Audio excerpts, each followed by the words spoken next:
Hi, I'm Chef Brad, America's Great Guy with the WonderMill Company. We're going to show you now how to make gluten-free blender waffles.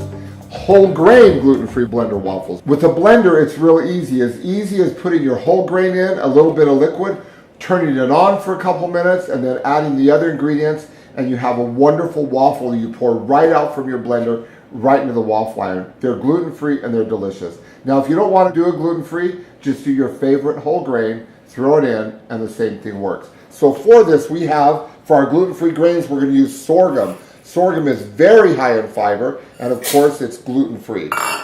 Brown rice, and you want to make sure you're using whole grain brown rice and not white rice. And here is some oat groats. Normally, oat groats are gluten-free. Make sure it says that on the label for you. If you don't want to use oat groats, there's a bunch of other grains that you can change out for that.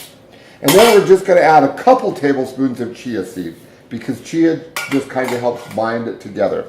Then to that, we're going to add 2 cups of milk. You can use whatever liquid you want. If you want to use soy milk or almond milk, it works perfectly. Today, we're using whole milk. Then we're going to place the blender on, the blender lid on, turn it on for 3 minutes, and then we're going to open it up and add our eggs and our other ingredients, and they're going to be ready to go. You can tell when it's about done. It starts to thicken up, and you can hear the blender. And you know it's ready to turn off and ready to add the next ingredient. So we're going to turn it off. There we go, and it's nice and bubbly and thick. So now we're going to add, oh, and you can smell those whole grains. It really smells good. We're going to add a couple tablespoons of oil. And you can use coconut oil if you want. It really doesn't matter what kind. I like to put in just a splash of vanilla, a little bit of sweetener, a couple tablespoons of agave, 1, 2, a little, half a teaspoon of salt, and then 2 eggs. If you're lactose intolerant, just up a little bit on the chia and a little bit of water. Do a chia egg and you'll be in great shape. Drop that in there. We're going to pulse this for just a minute. Mix it up. And then we're going to open it up. And we're going to take our Rumford's baking powder and put a nice heaping spoon of Rumford's in there. Just drop that in there. And you're going to pulse that. 1, 2, 3. And give it just a minute. And you can literally watch your waffle mix rise up to the top.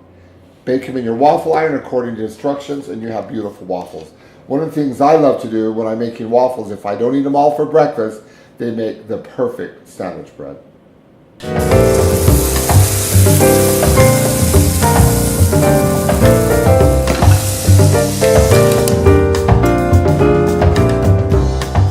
The biggest challenge when the doctor has told you you can't eat wheat or you're celiac is bread. It's really hard to find good gluten-free bread. That's why we use waffles.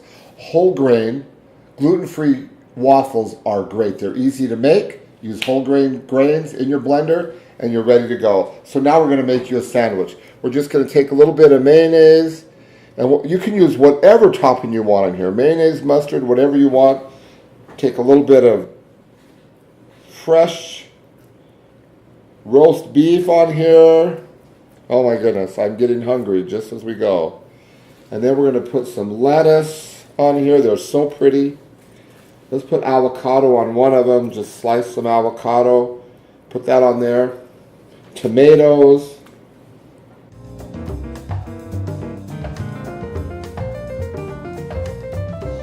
And then I love to drizzle just a little drizzle of a good balsamic vinegar on there. Just a little bit. There we go. And then we're going to put the lid on, the top of the waffle on, and then just cut to the lines of the waffle here. Oh my goodness, gluten-free bread is never better than this. Look at that. A beautiful gluten-free sandwich. The texture is better than any gluten-free bread you'll ever buy at the grocery store. And you can make it with just the ingredients you want. But always, the most important part is how does it taste? Let's try that right now. Oh. the best gluten-free sandwich I've ever eaten.